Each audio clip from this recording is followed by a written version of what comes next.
இப்போ ECR OMR செம்ம connect. Stepstone secret plot near Kovalam ECR. Beach resort plot just 24 lakhsல. Launching offerல plot வாங்குங்க 5 lakhs profit. வயதுக்கும் நம்ம லக்னத்தை நகர்த்தி பலன் பார்க்கும்போது இப்போ நான் முதல்ல சொன்னேன், எனக்கு வந்து தனுசு லக்னம் 6ல் செவ்வாய். இப்போது எனக்கு வயதாகும், நான் 30 வயசு ஆகும்போது எனக்கு 3 கட்டம் தள்ளி போயிடுச்சு. ஓகே. லக்னம் என்ன, எனக்கு கும்ப லக்னம் இல்லை மீன் லக்னம். அது டிகிரிக்கு ஏற்ற மாதிரி சேஞ்ச் ஆகி வரும். இப்போ கும்ப லக்னமாக இருந்தாலும் எனக்கு வந்து செவ்வாய் எங்கே இருக்குது, ரிஷபத்தில் இருக்குது. அப்போ செவ்வாய் எங்கே இருக்கார், 4ஆம் இடத்துல தான் இருக்கார். இப்போ மீன லக்னமாக இருந்ததுன்னா மீன லக்னத்துக்கு 3ஆம் இடத்துல தான் இருக்கார். இப்போ இது தோஷமாக இல்லையா? மீன லக்னத்துக்கு 3ஆம் இடத்துல இருப்பது தோஷம் இல்லை. செவ்வாய் தோஷம் தான் சேர்க்கணும் அப்படின்ற மாதிரி பார்க்கணும். நம்மளே வந்து என்ன பண்ணுறோம், காலத்தை வந்து கடத்துகிறோம். நம்மளே ஒரு என்ன பண்ணுறோம், ஒரு ரிசர்ச்சர் மாதிரி அதில் உட்காந்துட்டு பேரண்ட்ஸ்லாம் வந்து பார்த்திங்கன்னா, ஐயோ இது மூல நட்சத்திரம், இது ஆயில்ய நட்சத்திரம், இது செவ்வாய் தோஷம், இது ராகுகே தோஷம், இவங்களே வந்து தேவையில்லாமல் ஃபில்ட்ருன்ற பேரில் ஜாதகமே கிடைக்காம, பேரே கிடைக்காம நிறைய அவஸ்தைப்படுறதுக்கு உண்டான காரணம் இதுதான். பரிகாரங்கள் எல்லாமே நம்ம சொல்கிறது எல்லாமே வந்து பார்த்திங்கன்னா, ஒன்று இருக்குது, அது இல்லாமல் போயிடுமா? போவாது. ஒரு தோஷம்ன்றதோ ஒரு இதோ இருக்குது, ஆனால் அது இல்லாமலாம் போகாது. அதை நாம் எப்படி கடந்து போகணும், நம்ம எப்படி அதை வந்து ஏற்றுக்கணும், அதுதான் வந்து நம்ம பரிகாரங்கள் பண்ணி நம்ம அதனுடனான வாழ்க்கைக்கு தான் வாழ கற்றுக்கணும். நம்ம இப்போ ஒரு ரோடு இருக்குது, ரோட்டில் போயிட்டுருக்கோம். இப்போ ஒரு பெரிய பள்ளம் இருக்குது, நீங்கள் வண்டி கொண்டு போய் பள்ளத்தில் விடுவீங்களா? இல்லை, விட மாட்டீங்க. உங்களுக்கு பள்ளம் இருக்குன்னு தெரிஞ்சிச்சு, நீங்கள் என்ன பண்ணுவீங்க, பைபாஸ் பண்ணி பள்ளத்தை ஓவர்டேக் பண்ணி போயிட்டே இருப்பீங்க. இதே மாதிரி தான் தோஷமும். தோஷன்றது ஒன்றும் இல்லை, ரோட்டில் இருக்க ஒரு குழி மாதிரி.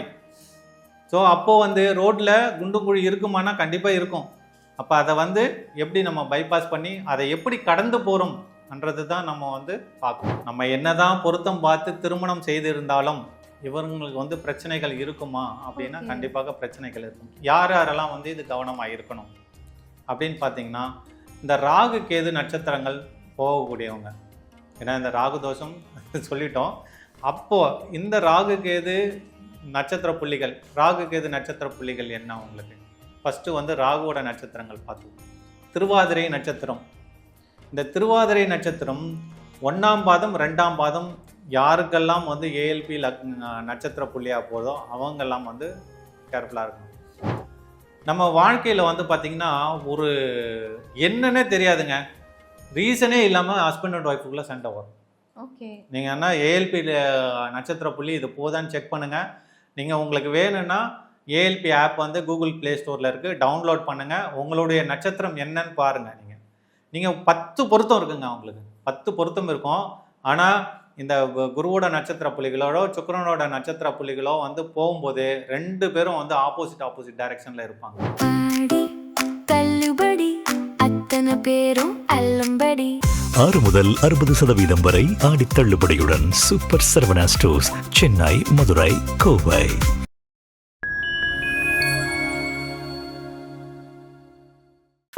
நேயர்களுக்கு வணக்கம். இன்னைக்கு நம்ம கூட ஏஎல்பி ஜோதிடர் வாஸ்து ஆலோசகர் கிரி ஜானகிராமன் சார் இணைஞ்சிருக்காங்க. வணக்கம் சார். வணக்கம் மேடம். ஃபைன் டைம் மீடியா நேயர்கள் அனைவருக்கும் வணக்கம். ஓகே சார், இப்போ இந்த தோஷம் பரிகாரம் இப்படின்ற ஒரு விஷயம் வந்து நிறைய பேர் வாழ்க்கையில வந்து ஒரு பெரிய பங்கு வந்து ஆட்டிட்டு இருக்கு. இப்போ திருமணம் அப்படின்னாலுமே வந்து இந்த தோஷங்கள் வந்து அதுல பெரிய பங்கு ஆட்டிட்டு இருக்குன்னு தான் சொல்லணும். நிறைய பேருக்கு திருமண தடையா இருக்கட்டும், இல்லைன்னா வீடு கட்டுறதுல, இது எல்லாத்துக்குமே வந்து தோஷம் வந்து ஒரு பெரிய பங்கு வகிச்சுட்டு இருக்கு. ஸோ இன்னைக்கு அதை பத்தி சில கேள்விகளுக்கு வந்து பதில் கேட்டுக்கிறதுக்காக. கண்டிப்பா மேடம். ஓகே சார், ஃபர்ஸ்ட் தோஷம் அப்படின்னா என்ன? தோஷம் அப்படின்னாலே வந்து நம்ம எல்லாமே நினச்சிட்டு இருக்கோம் அது வந்து ஒரு நெகட்டிவான ஒன்று. தோஷம் இருந்தால் வந்து இப்போ செவ்வாய் தோஷம் இருந்தால் வந்து திருமணம் ஆகாது, ராகு கேது தோஷம் இருந்தால் திருமணம் ஆகாது அப்படின்லாம் சொல்லிட்டு இருக்கோம்.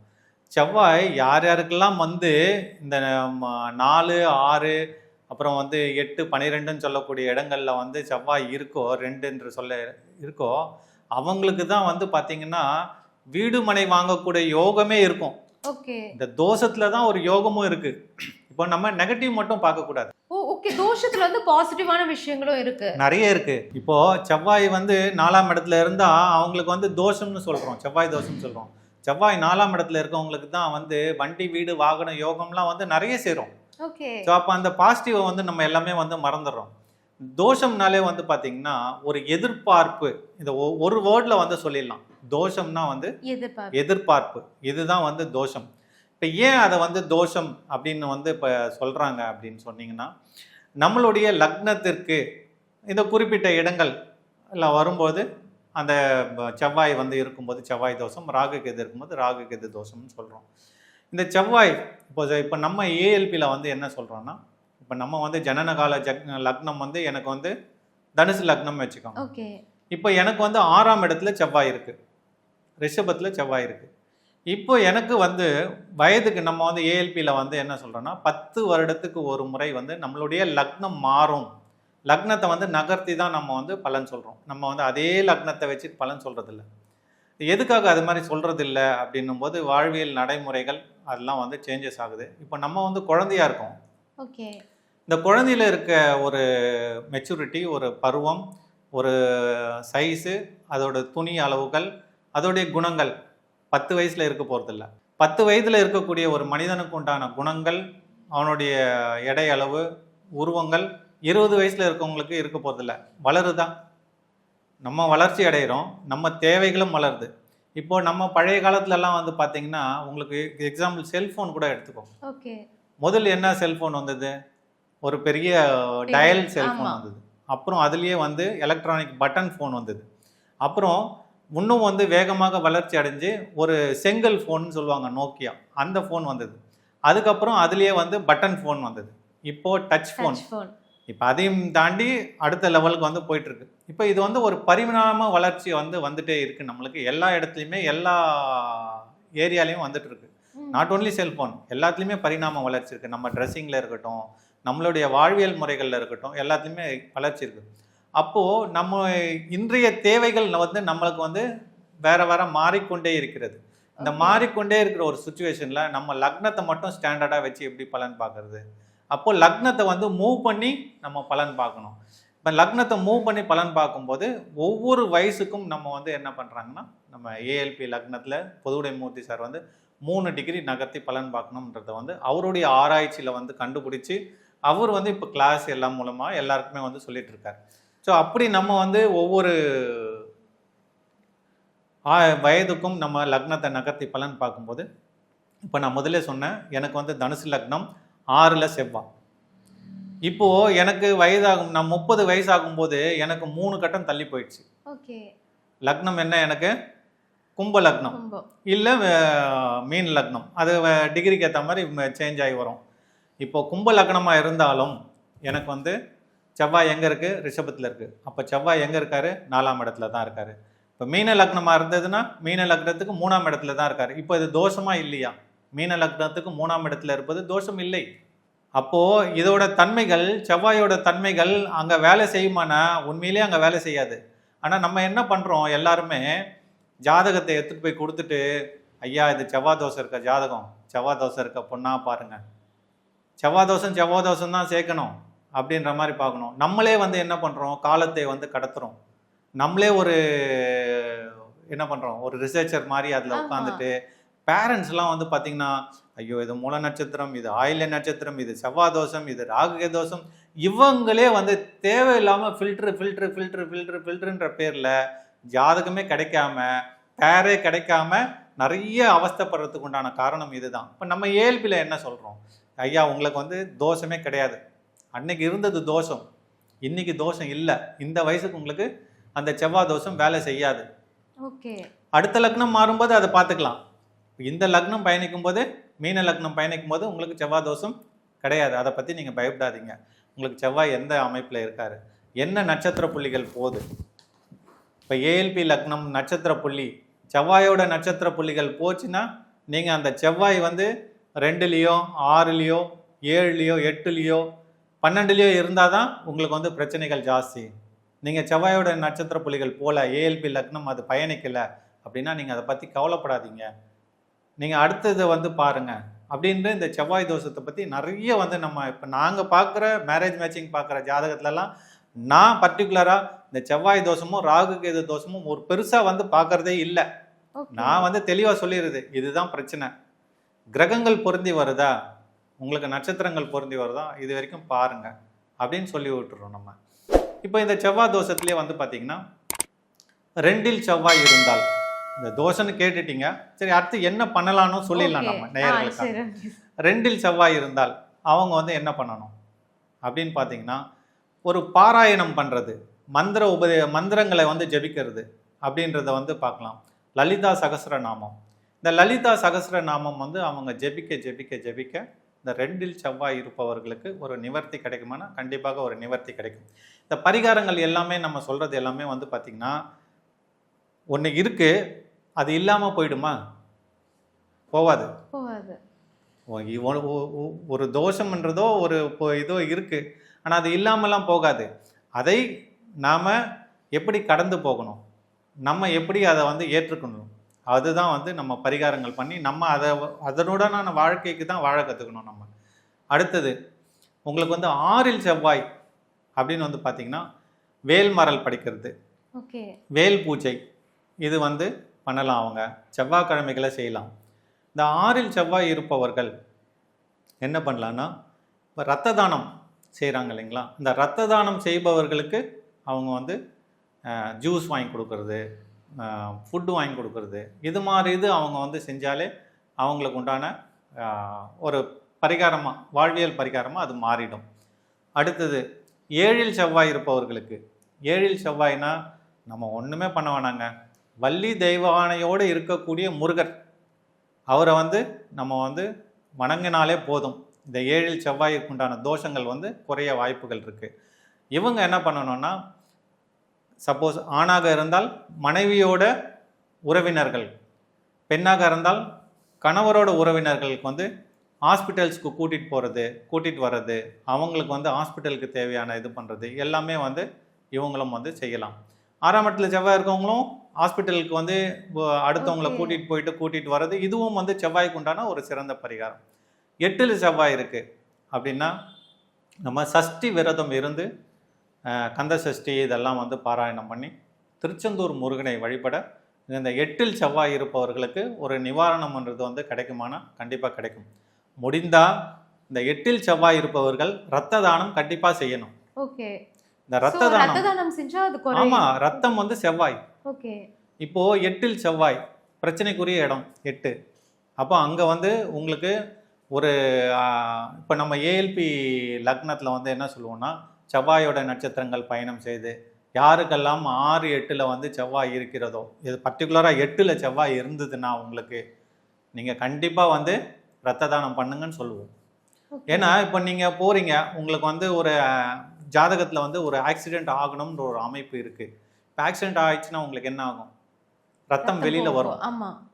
இப்போது நீங்கள் போய் விழுந்து ஆக்சிடெண்ட் ஆகி அந்த ரத்தம் வெளியில் வரத்துக்கு நீங்களே ரத்தத்தை கொடுத்துருங்கன்றோம். ஸோ இது வந்து ஒரு பரிகாரம். எப்படியும் உங்களுக்கு ரத்தம் வீணாகணும்னு இருக்கு, எப்படியும் ரத்தம் வெளியில் போகணும்னு இருக்கு, அதை வந்து நீங்கள் நல்லதாக யூஸ் பண்ணிடலாமே. ரத்த தானம் கொடுத்து அது வந்து நல்லதுக்கு நல்லதும் ஆயிடுச்சு, நீங்கள் பரிகாரம் பண்ண மாதிரி ஆகிடும். ஸோ அதனால் வந்து 8இல் செவ்வாய் இருப்பவர்கள் ரத்த தானம் செய்வது ரொம்ப நல்லது. 12இல் செவ்வாய், இந்த 12இல் செவ்வாய் இருப்பவர்கள் என்ன பண்ணணும்னா, பாத யாத்திரை, காவடி எடுப்பது, நடந்து போகணும். ஏன்னா 12ன்றது பாதம் சம்மந்தப்பட்டது. ஸோ இந்த பாதங்களை யூஸ் பண்ணி நடந்து போய் முருகரை வந்து வழிபாடு பண்ணுறது, இந்த 12இல் செவ்வாய் இருப்பவர்கள் இதை வந்து பண்ணலாம். இது மாதிரி வந்து நம்மளே பரிகாரங்களை வந்து நம்மளுக்கு, அதாவது இந்த இன்னொரு தாலிக்கட்டு, வாழை மரத்துக்கு தாலிக்கட்டு, இதெல்லாமே வந்து ஏற்றுக்கொள்ளக்கூடிய ஒன்று இல்லை. அது பண்ணுறாங்க. ஆனால் இது மாதிரி வாழ்வியல் பரிகாரங்கள் நம்ம பண்ணும்போது நம்மளுக்கு உண்டான அந்த தோஷங்கள் வந்து விலகாது, அந்த தோஷங்களை எதிர்கொள்ளக்கூடிய சக்தி நம்மளுக்கு கிடைச்சிடும். ஓகே சார், அதே மாதிரி வந்து இந்த நாகதோஷம், காலசர்ப தோஷம் இதெல்லாம் சொல்லுவாங்க இல்லையா, இதெல்லாம் எந்த அளவுக்கு உண்மை, இதால என்ன பாதிப்புகள்லாம் வரும்? இப்போ அதே மாதிரி தாங்க, இப்போ நாகதோஷம், காலசர்ப தோஷம் இது எல்லாமே வந்து பார்த்தீங்கன்னா, நம்ம வந்து அக்ஷய லக்ன பദ്ധதியில் வந்து இதே மாதிரி தான். நீங்கள் வந்து பிறந்த கால லக்னத்துக்கு 7, 8ஆம் இடங்கள், ஸோ இது மாதிரி வந்து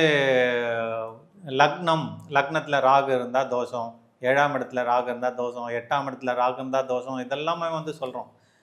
இப்போ இதே வந்து என்னுடைய வயது 30 வயது 40 வயது ஆகும்போது என்னுடைய லக்னம் வந்து மாறிட்டே இருக்கு. அடுத்தடுத்த லக்னங்கள் மாறும்போது இந்த ராகு கேதுவோட அமைப்புகள் எப்படி இருக்குன்னு வந்து பார்க்குறோம். நம்ம ஏஎல்பியில் வந்து ஸ்பெஷலாக என்ன சொல்கிறோன்னா, யார் யாருக்கெல்லாமே வந்து அக்ஷய லக்னம், இப்போது நட்சத்திர புள்ளிகள் உங்களுக்கு வந்து திருவாதிரை நட்சத்திரம், இந்த பக்கம் வந்து பார்த்திங்கன்னா சுவாதி நட்சத்திரம், சதயம் நட்சத்திரம், இது போயிட்டுருக்கு. இது போயிட்டுருக்கும்போது இவங்களுக்கு ராகு வந்து 8ஆம் இடத்துல இருக்கார், ராகு வந்து 6ஆம் இடத்துல இருக்கார், 12ஆம் இடத்துல இருக்கார், லக்னத்தில் இருக்கார் அப்படின்னா வந்து உங்களுக்கு வந்து அதுக்கு உண்டான சேம் இதே மாதிரி பரிகாரங்களை வந்து நம்ம பண்ணிக்கலாம். இப்போது ராகு வந்து 1ஆம் இடத்துலையும் 7ஆம் இடத்துலையும் இருக்கார் அப்படின்றது வந்து வச்சுட்டிங்கன்னா, நீங்கள் வந்து ஞாயிற்றுக்கிழமை நான்வெஜ் சாப்பிடாம, ஃபஸ்ட்டு கண்டிஷன் ஞாயிற்றுக்கிழமை நான்வெஜ் சாப்பிடாம நீங்கள் வந்து விரதம் இருந்து 4:30 to 6 ராகு காலத்தில் சரபேஸ்வரரை வந்து வழிபட உங்களுக்கு மிகப்பெரிய பிரச்சனைகள்லாம் வந்து விலகும். நீங்கள் வாழ்க்கையில் எந்த மாதிரி ஒரு பிரச்சனையாகட்டும், இந்த ராகு கேது தோஷம் இருக்கவங்க, எஸ்பெஷலாக ராகு தோஷம் இருக்கவங்க, ராகுவால் ரொம்ப பாதிக்கப்பட்டிருக்கேன் சார், எனக்கு வந்து ரொம்ப இதாக இருக்குது அப்படின்னா கண்டிப்பாக இந்த ஒரு பரிகாரம் வந்து மிகப்பெரிய வெற்றி அடைந்த ஒரு பரிகாரம் இது. நீங்கள் ஞாயிற்றுக்கிழமையில் உபவாசம் இருந்து 4:30 to 6 ராகு காலத்தில் சரபேஸ்வரரை வந்து நீங்கள் வழிபாடு பண்ணிங்கன்னா எப்பேற்பட்ட ராகு தோஷமும் உங்களுக்கு வந்து ஒன்றும் இல்லாமல் பண்ணிவிடும். ஸோ அது பண்ணிக்கலாம். அடுத்தது 2-8. இந்த 2-8 ராகு இருப்பவர்களுக்கு உங்களுக்கு வந்து இந்த அதர்வன காளி, பிரித்யங்கரா தேவி, அப்புறம் காளி, ஸோ இது மாதிரி நம்ம துர்கை, ஸோ இந்த துர்கை அம்மன், ஸோ இது மாதிரி தெய்வங்களை வழிபட அவர்களுக்கு உண்டான பிரச்சனைகள் வந்து இருக்கும். இப்போது பிரித்யங்கரா தேவிக்கெலாம் வந்து பார்த்திங்கன்னா அமாவாசை வந்து பார்த்திங்கன்னா மிளகாய் யாகம், நிகும்பலா யாகம் நடக்கும், அதில் கலந்துக்கலாம். அதுக்கு வந்து நீங்கள் நெய் வாங்கி கொடுக்கலாம், மிளகாய் வாங்கி கொடுக்கலாம். ஸோ அது மாதிரி வந்து நீங்கள் வந்து பரிகாரங்கள் செய்ய உங்களுக்கு வந்து அந்த ராகுவோட தோஷங்கள் வந்து கண்டிப்பாக வந்து உங்களுக்கு வந்து ஒரு அனுகூலமான ஒரு பலன்களை கொடுக்கும். இதே மாதிரி கேதுன்னு எடுத்துட்டோம்னா, இப்போ வந்து கேது வந்து இதே மாதிரி 1, 7, 8ல் இருந்தாலும் பிரச்சனைகள் தான், 2ல் இருந்தாலும் பிரச்சனைகள் தான். இந்த 2-8ல் வந்து கேது இருப்பவர்கள் என்ன பண்ணலாம்னா, சித்தர்கள் வழிபாடு. இவங்க வந்து இந்த சித்தர்கள் வழிபாடு வந்து கேது எந்த நட்சத்திரத்தில் இருக்காரு, நம்ம நட்சத்திரத்துக்கு உண்டான சித்தர்கள் யார் அப்படின்றத வந்து கண்டறிந்து அந்த சித்தரை வந்து இவங்க வந்து வழிபாடு பண்ணும்போது இவங்களுக்கு உண்டான தீர்வு கிடைக்குமானா கண்டிப்பாக கிடைக்கும். Okay sir. அதே மாதிரி வந்து இந்த ஜாதகத்தில் இருக்க தோஷங்களை வந்து 100% வந்து பரிகாரம் மூலியமாக நீக்கிட முடியுமா? கண்டிப்பாக முடியவே முடியாது. இப்போ தோஷங்கள், அதுதான் நான் ஸ்டார்டிங்லேயே உங்களுக்கு சொல்லியிருந்தேன், தோஷங்கள் இருந்தால் தான் ஒரு மனுஷனால் வாழவே முடியும். ஓகே. தோஷங்கள் இல்லாமல் எந்த மனுஷனாலையும் வாழ முடியாது. இது வந்து ஜாதகத்திலேயே ஒரு 3000 தோஷங்கள் அது மாதிரிலாம் இருக்குது, கணக்குகள் இருக்குது. அதை நம்ம உயிரோடு இருக்கணும்னா நம்மகிட்ட வந்து தோஷம் இருக்கணும். தோஷம் இருந்தால் தான் நம்ம உயிரோடு இருக்க முடியும். எந்த ஒரு தோஷத்தையும் முழுமையாக நீக்கிவிட முடியுமானா கண்டிப்பாக முழுமையாக நீக்கிவிட முடியாது. தோஷம் இருக்க தான் செய்யும். அதை வந்து நம்ம எப்படி அதனுடன் பயணித்து அந்த தோஷத்தை எப்படி நம்ம ஹேண்டில் பண்ணி அதுலேருந்து எப்படி வெளியில் வரணுன்றது தான். இதுக்கு ஒரு எக்ஸாம்பிள் சொல்லலாம். நம்ம இப்போ ஒரு ரோடு இருக்குது, ரோட்டில் போயிட்டுருக்கோம். இப்போ ஒரு பெரிய பள்ளம் இருக்குது, நீங்கள் வண்டி கொண்டு போய் பள்ளத்தில் விடுவீங்களா?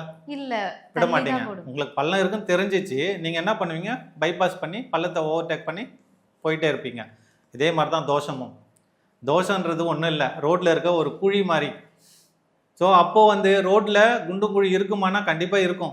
அப்போ அதை வந்து எப்படி நம்ம பைபாஸ் பண்ணி அதை எப்படி கடந்து போகிறோம்ன்றது தான் நம்ம வந்து பார்க்கணும்.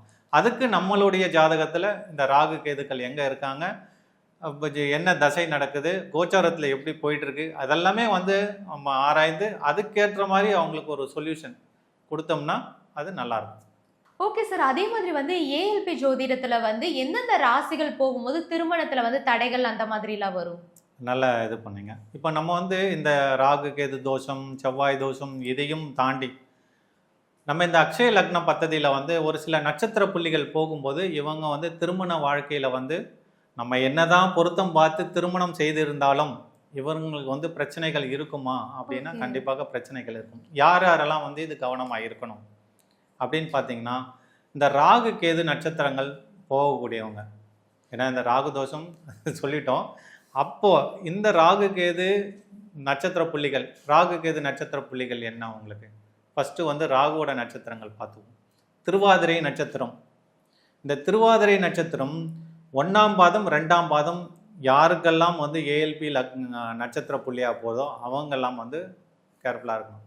அதே மாதிரி சுவாதி நட்சத்திரம் 1ஆம் பாதம் 2ஆம் பாதம், சதயம் நட்சத்திரம் 1ஆம் பாதம் 2ஆம் பாதம், இவங்க எல்லாமே வந்து பார்த்திங்கன்னா ராகு 6லேயோ 8லேயோ 12லேயோ 2லேயோ ஏஎல்பி லக்னப்படி இருந்தால் ரொம்ப ரொம்ப ரொம்ப கேர்ஃபுல்லாக அவங்க வந்து லீட் பண்ணும். விட்டு கொடுத்து போதல் மட்டும்தான் வந்து அவங்களுக்கு ஒரே ஆப்ஷன். ஓகே.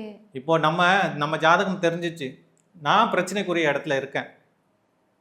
இப்போ என்னுடைய மனைவி ஜாதகம் எனக்கு தெரியும், அவங்களுக்கும் பிரச்சனைக்குரிய இடத்துல இருந்தால் என்ன பண்ணுவீங்க? அதெல்லாமே வந்து பார்க்கணும்.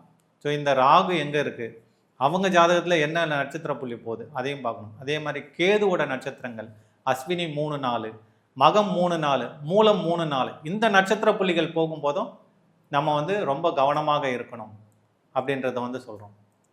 அதே மாதிரி செவ்வாயோட நட்சத்திர புள்ளிகள், புதனுடைய நட்சத்திர புள்ளிகள், இந்த செவ்வாயோட நட்சத்திர புள்ளிகள் போகும்போதும் புதனுடைய நட்சத்திர புள்ளிகள் போகும்போதும் நம்ம வந்து திருமண வாழ்க்கையில் வந்து ரொம்ப கவனமாக இருக்கணுமானா கண்டிப்பாக கவனமாக இருக்கணும். இப்போ இது மாதிரி நட்சத்திர புள்ளிகள், கேதுவோட நட்சத்திர புள்ளிகள், ராகுவோட நட்சத்திர புள்ளிகள் வந்து உங்களுக்கு ஒரு சரியில்லாத அமைப்பு இருக்குது, அந்த லக்னம் பயணம் பண்ணுது அப்படின்னா நாகநாதர் வழிபாடு, கருமாரியம்மன் வழிபாடு, புற்றுக்கோவில் வழிபாடு, ஆஞ்சநேயர் வழிபாடு, விநாயகர் வழிபாடு, ஸோ இதெல்லாமே வந்து அவங்களுக்கு எங்கே இருக்கோ அதுக்கேற்ற மாதிரி வந்து நம்ம சொல்லலாம். அடுத்ததாக இப்போ இந்த செவ்வாய் இருக்கட்டும், புதனாக இருக்கட்டும், ராகுவாக இருக்கட்டும், கேதுவாக இருக்கட்டும், இதெல்லாம் முடிஞ்சிச்சு. ஆனால் டாபிக்லேயே இல்லாத ஒரு 2 பேர் இருக்காங்க.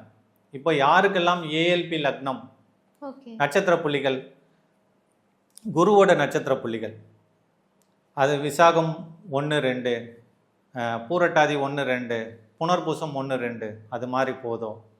அதே மாதிரி பரணி சுக்கிரனுடைய நட்சத்திர புள்ளிகள் பரணி 3-4, இந்த பக்கம் வந்து பார்த்திங்கன்னா பூராடம் 3-4, பூரம் 3-4. ஸோ இது மாதிரி இந்த நட்சத்திர புள்ளிகள் போகும்போதும் நம்ம வாழ்க்கையில் வந்து பார்த்திங்கன்னா ஒரு என்னன்னே தெரியாதுங்க, ரீசனே இல்லாமல் ஹஸ்பண்ட் அண்ட் ஒய்ஃபுக்குள்ளே சண்டை வரும். ஓகே. நீங்கள் என்ன ஏஎல்பி நட்சத்திர புள்ளி இது போதான்னு செக் பண்ணுங்கள். நீங்கள் உங்களுக்கு வேணும்னா ஏஎல்பி ஆப் வந்து கூகுள் ப்ளே ஸ்டோரில் இருக்குது, டவுன்லோட் பண்ணுங்கள். உங்களுடைய நட்சத்திரம் என்னன்னு பாருங்கள். நீங்கள் 10 பொருத்தம் இருக்குங்க, அவங்களுக்கு 10 பொருத்தம் இருக்கும். ஆனால் இந்த குருவோட நட்சத்திர புள்ளிகளோட சுக்கிரனோட நட்சத்திர புள்ளிகளோ வந்து போகும்போது 2 பேரும் வந்து ஆப்போசிட் டைரெக்ஷனில் இருப்பாங்க. ஏன்னா இங்கே ஒருத்தர் வந்து அசுரகுரு, இங்கே ஒருத்தர் வந்து தேவகுரு. ஸோ இப்படி பார்க்கும்போது உங்களுக்கு இந்த நட்சத்திர புள்ளிகள் போதா, உங்களுக்கு இது பிரச்சனை இருக்குது. நீங்கள் அவங்க எங்கே வேணாலும் இருக்கட்டும், ஜாதகத்தில் குரு எங்கே வேணாலும் இருக்கட்டும், சுக்கிரன் எங்கே வேணாலும் இருக்கட்டும், இதுவே 6லேயோ 8லேயோ 12லேயோ இருந்துட்டா கண்டிப்பாக பிரச்சனை. அந்த காலகட்டத்தை நம்ம எப்படி கடந்து போகணும் அப்படி தான் வந்து நம்ம ஏஎல்பியில் வந்து எல்லாருக்குமே வந்து கற்றுக் கொடுக்குறோம். கிளாஸஸ் இருக்குது, ஜாயின் பண்ணுறவங்க கான்டாக்ட் பண்ணலாம். ஓகே சார், இவ்வளோ நேரம் நாங்கள் கேட்ட எல்லா கேள்விகளுக்குமே வந்து ரொம்ப பொறுமையாகவும் தெளிவாகவும் பதில் சொன்னீங்க. உங்களுடைய நேரத்துக்கு ரொம்பவே நன்றி சார். நன்றி மேடம்.